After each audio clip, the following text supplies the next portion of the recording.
Assalamualaikum warahmatullahi wabarakatuh. Pada sebuah desa kecil di tepi sungai tinggal seorang anak laki-laki bernama Jaka.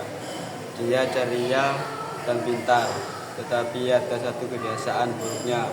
Dia suka bermain-main dan selalu membuat ibunya marah.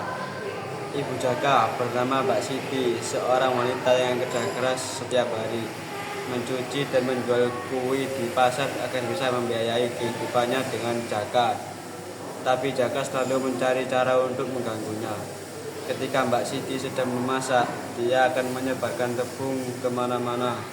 Ketika dia sedang mencuci pakaian, Jaka akan membuang batu ke dalam ember air.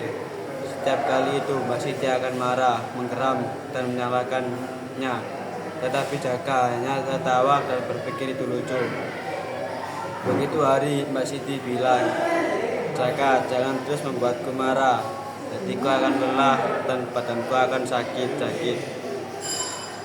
Tapi Jaka tidak mendengar. Malah dia berpikir cara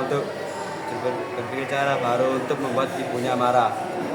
Pada hari Sabtu, Mbak Siti harus pergi ke pasar jauh untuk menjual kue. Dia menyuruh Jaka, "Jangan tinggalkan rumah dan jaga baik-baik barang-barang kita ya." Jaka mengangguk, tapi dalam hati dia sudah punya rencana. Setelah Mbak Siti pergi, Jaka keluar rumah dan bermain di tepi sungai. Dia melihat anak-anak lain bermain layang-layang. Dia ingin ikut, tapi dia tidak punya layang-layang.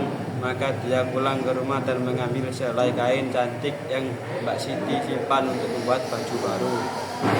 Dia potong-potong kain itu dan membuat layang-layang. Ketika bermain layang-layangnya terbang tinggi, tiba-tiba tali putus. Layang-layang itu terbang ke dalam sungai dan hanyut.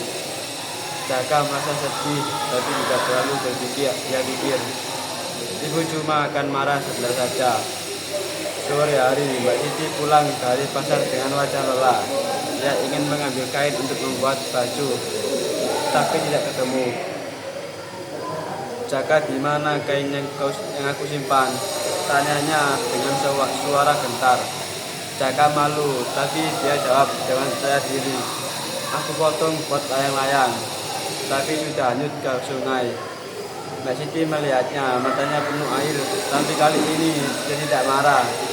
Dia hanya duduk manis dan dengan sepi. Jaka terkejut, dia selalu melihat ibunya marah, tapi tidak pernah menangis seperti itu. "Apa salahnya, Bu?" tanya Jaka. Mbak Siti mengangkat wajahnya. "Kain itu aku beli dengan uang yang aku tabung selama seminggu. Aku mau bikin baju baru untukmu, karena bajumu sudah kecil. Aku kerja keras setiap hari, tidak tidur cukup hanya agar kamu bisa makan dan punya baju yang layak. Tapi kamu selalu membuatmu marah, tidak menghargai apa yang aku lakukan." Jaka merasa hati terasa penyakit. Dia melihat tanganku ibunya yang kering dan penuh lepuh. Wajahnya yang kusam karena lelah, dan mata yang merah dari menangis. Dia menyadari bahwa semua kebiasaan buruknya telah menyakitkan ibunya yang dicintainya. "Maaf, Bu," katanya dengan suara gemetar. "Aku tidak tahu. Aku pikir bermain dimarahinmu itu lucu. Tapi sekarang aku tahu aku salah." Dia memeluk ibunya erat-erat. "Aku tidak akan pernah membuatmu marah lagi. Aku akan membantumu kerja, menjaga rumah, dan menghargai semua yang ibu lakukan." Mbak Siti memeluknya kembali. "Aku tahu kamu baik hati, Jaka. Cukup kamu menyadari itu saja, aku sudah senang." Mulai hari itu, Jaka bangun pagi dari ibunya untuk membersihkan rumah dan memetik bunga untuk menghiasi meja makan. Ketika Mbak Siti memasak, dia membantu memotong sayuran dan menyiram air ke tanah bunga di halaman. Pada hari-hari pasar, Jaka ikut menjual kue dan senang membantu melayani pembeli dengan ramah. Anak-anak lain di desa melihat perubahan Jaka dan mulai mengikuti membantu orang tua mereka. Suatu hari, kepala desa datang ke rumah dan memberinya hadiah sehelai kain baru untuk baju sebagai pujian atas kebaikannya.